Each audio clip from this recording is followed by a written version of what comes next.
Ngayon nga pala ay magluluto ako ng linapuhan, dito ang tawag sa amin 'yan. Ayan, so pinakuluan ko na yung kalabasa, tapos ito may hipon ako na natira nung Martes na binili namin. Tapos ayan, nilagay ko siya para may mas malasa. Tapos ayan nga, hintayin natin na kumulo siya ng ilang minuto, ayan.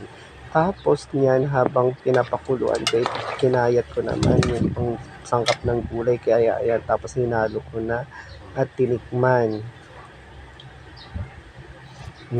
Sarap talaga ng lasa guys. Tapos ayan na nga ang kinayat kong talong, tapos ang palaya kinayat ko siya ng maliliit. Tapos ayan, hinalo ko na at hayaan natin siya kumulo ng 10 minutes. Tapos, ayan guys, nakikita nyo, ayan. Tapos halo-haluin.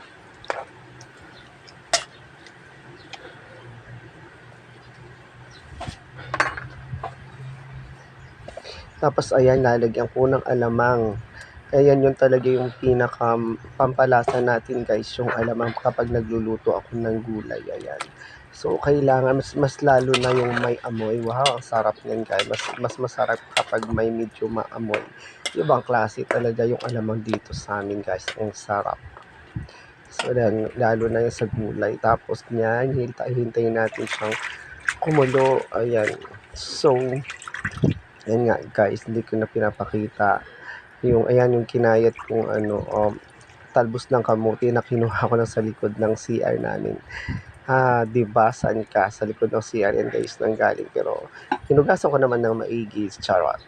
Ayan, so after niyan, ilagay natin yung last, yung talbos ng kamote guys. Tapos ayan, hayaan natin ulit siyang kumulo ng mga 5 minutes para hindi siya masyadong malata. Ayan. Ayan guys, yan ang dapat ang gawin natin. Tapos tinikman ko uli, pinali.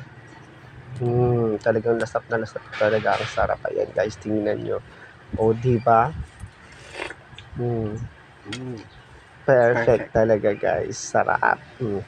Ayan na, 'di ba? Yan, maluluto na yung ulam natin, nalilinapuhan.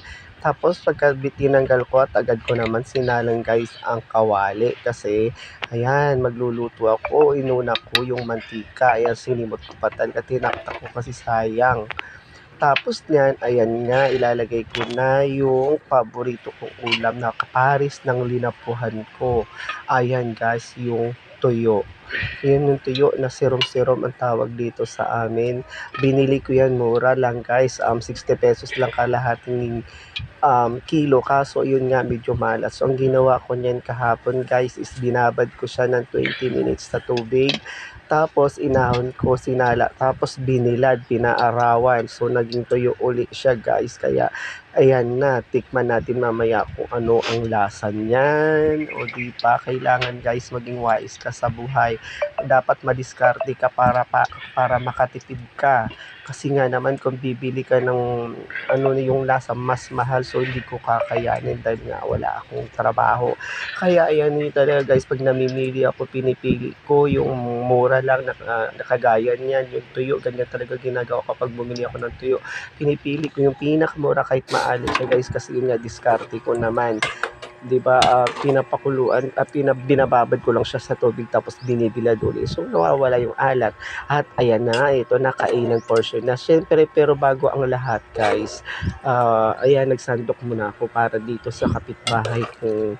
Lagi kasi akong binibigyan ng kung anong pagkain na meron sila. Kaya siyempre kapag nagluto din naman na meron ako, bibigyan ko rin sila talaga.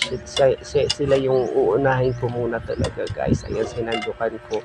Siyempre, hindi ko napapakita yan kung paano ko bibigay, kasi nakakaya na. Baka sabihin na namimigay ako, tapos talagang kailangan naka-video pa, di ba? Nakakahiya naman. Ayan guys, talagang dinamihan ko na kasi konti lang tinira ko sa, kasi nga naman ako lang mag-isa. Tapos, pag kumain ako, medyo natrangkaso ako, hindi pa rin masyado magaling, kaya walang lasa talaga. Pinipilit ko lang guys talaga kumain para lang, alam mo, lumakas ako at hindi bumagsak yung katawan ko. Ayan nga, kita nyo naman. At ito na guys, kainan portion na yan. May kasama pang salmonete na paksiw yung natira kahapon guys. Tapos ayan na nga, o paris ng linapuhan ko, nakikita na yung tuyo at ayan na, o diba nakailang plato na ako nun guys ng kanin. Sabi ko, oh my god, nawala na tuloy yung diet ko. Ayan, syempre, o di ba sarap talaga ngangat-ngatin ng tuyo guys, talagang hindi na talaga siya maalat as in, di ba talagang ang sarap yun. Kaya guys, ganun na ang technique nyo, gawin nyo kung saan kayo makakamura, basta kailangan na talaga haluan natin ng diskarte or talent, o di ba? Para makamura ka na, makakain ka pa, o di ba saan ka, laki ng tipid guys, kailangan talaga samahan mo ng diskarte ang pamumuhay sa ngayon. Kung hindi ka madiskarte, ay naku, lugi ka talaga, kailangan ma- gumawa ng paraan kung paano talaga makadiskarte, o di ba talagang sarap kumain guys, Paris talaga ng linapuhan is tuyo dito sa amin, lalo na may ang linapuhan namin is may alamang sarap.